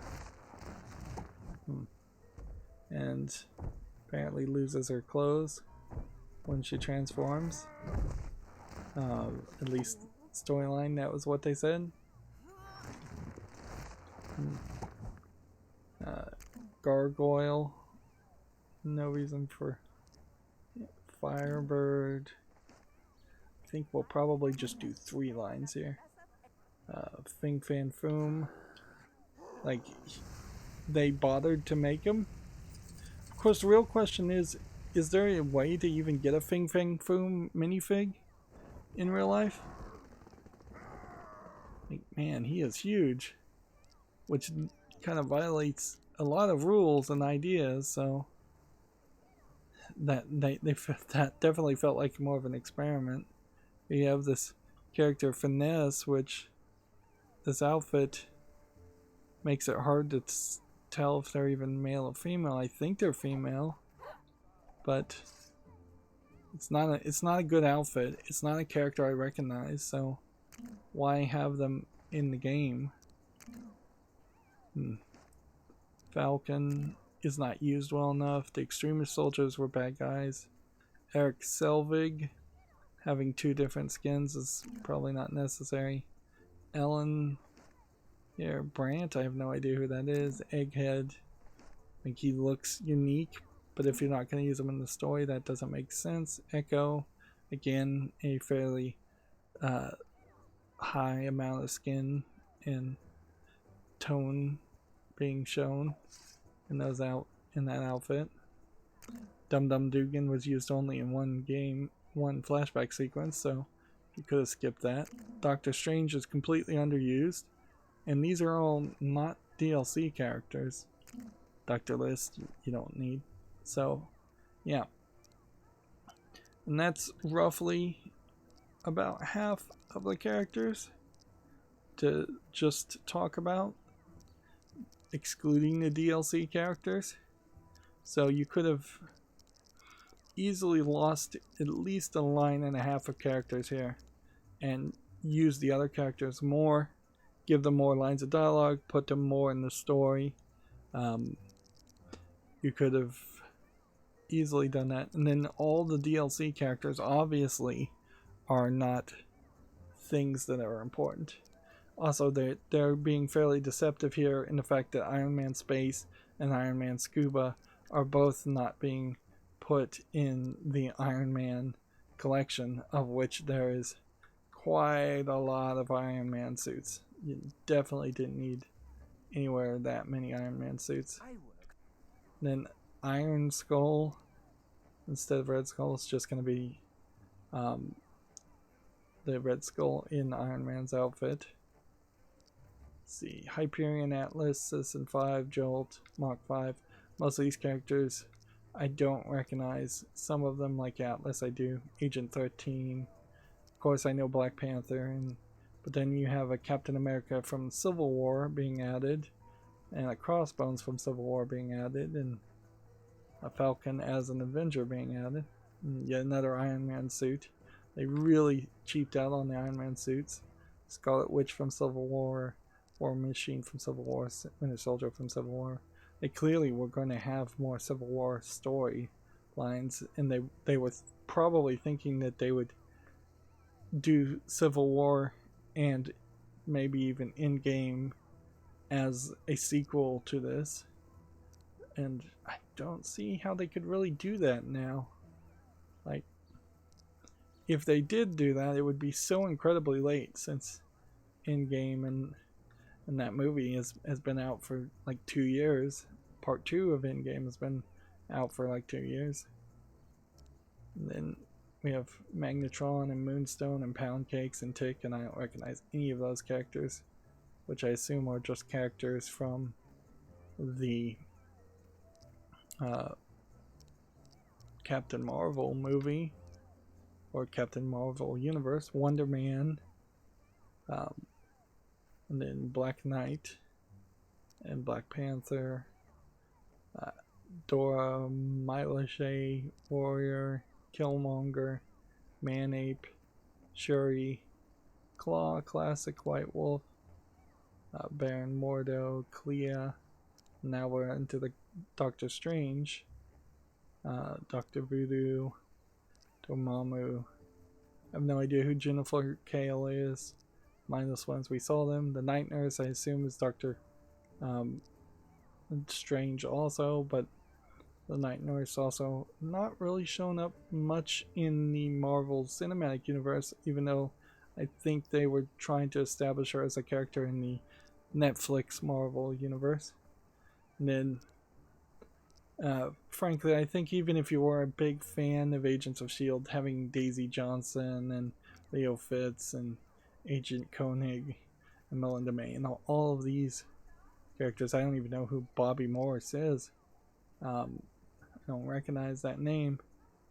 Like, all of those characters feel like just wastes completely. Particularly if you've just watched Marvel Agents of S.H.I.E.L.D. all the way to the end, half of these characters don't play a role. And then like Hank Pym and Anthony feel weird.